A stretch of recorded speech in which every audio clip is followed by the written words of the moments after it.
मेरठ कांड पर दिखाए चंद्रशेखर आजाद ने तेवर, पीड़िता के भाई से की बात, बोले बता देना एडीएम साहब को गुंडागर्दी नहीं चलेगी, हाथ रस नहीं बनने देंगे। चंद्रशेखर आजाद की दहाड़ ने योगी की पुलिस के छुड़ाए पसीने, परिजनों से मिलने की बात पर अड़े, अब क्या करेगी आगे योगी सरकार। इस बार नगीना सांसद ने ऐसा काम किया जिसने उनको सुर्खियों मिला दिया। पहले मेरठ जाने की जिद पर अड़ते हुए यूपी पुलिस से सीधा भिड़ गए, तो वहीं अब परिजनों से बात कर ऐसी दहाड़ लगाई जिसने लखनऊ तक अधिकारियों को भी हिला डाला, क्योंकि खबर है कि मेरठ पीड़िता के परिजनों से चंद्रशेखर आजाद ने बात की है। इस दौरान उन्होंने अपनी वही पुराने तेवर दिखाए जिसके लिए वो जाने जाते हैं। उन्होंने साफ कहा कि मेरठ को हाथ रस नहीं बनने देंगे, जिसने अधिकारियों में भी खलबली मचा दी है। लेकिन ऐसा क्यों कहा और योगी सरकार अब क्या करने जा रही है, चलिए जानते हैं। दरअसल जब भी दलितों के साथ गलत होने की खबर आती है तो चंद्रशेखर आजाद सामने खड़े हो जाते हैं। कुछ ऐसा ही हुआ है मेरठ केस में भी, जिसमें चंद्रशेखर आजाद ने सरकार से आर पार की लड़ाई का मन बना लिया है, क्योंकि मेरठ के कपसाड़ गांव में जो हुआ उसने पूरे प्रदेश में हलचल बढ़ाई हुई है। आरोप है कि मेरठ के सरदना में युवक ने पहले लड़की को अगवा करने की कोशिश की।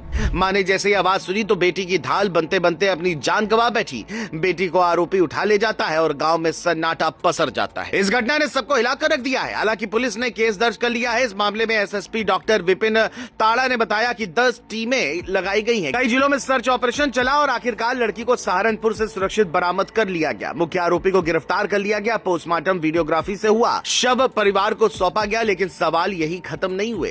परिवार का आरोप था कि शुरुआत में पुलिस ढीली रही, दबंगों का असर दिखा। गांव में फोर्स ऐसे तैनात की गई। इस आजाद ने पीड़ित परिवार से वीडियो कॉल पर बात की, जिसका वीडियो सोशल मीडिया पर वायरल हो रहा है। पीड़ित भाई फूट फूट कर रोता है और कहता है, भैया माँ से तो नहीं मिल पाए, कम से कम बाप से तो मिल लो। ये राजनीतिक संवाद नहीं था, ये दर्द की सीधी आवाज थी। चंद्रशेखर ने कहा, मैं साय की तरह आपके साथ हूँ, 24 घंटे उपलब्ध हूँ। उन्होंने अधिकारियों से बात करने और परिवार की सुरक्षा का भरोसा दिया। लेकिन चंद्रशेखर यही नहीं रुके, उन्होंने तेवर दिखाया। एडीएम को लेकर सख्त लहजे में कहा कि गुंडागर्दी नहीं चलेगी। लखीमपुर खीरी का उदाहरण देते हुए सवाल उठाया कि जब ब्राह्मण परिवार को पट्टा और 1 करोड़ का मुआवजा मिलता है तो दलितों के साथ भेदभाव क्यों। उन्होंने साफ चेतावनी दी कि हाथ रस जैसा कुछ नहीं होने देंगे, जरूरत पड़ी तो सड़क पर लेट जाएंगे। इसके बाद सियासत पूरी तरह गरमा गई। चंद्रशेखर आजाद जब गांव जाने के लिए निकले तो गाजियाबाद के यूपी गेट पर पुलिस ने स्कॉट रोक दी। धक्का मुक्की हुई, बहस हुई, लेकिन चंद्रशेखर रुके नहीं। बाइक पर बैठकर वो कपसाड़ गांव पहुंच गए।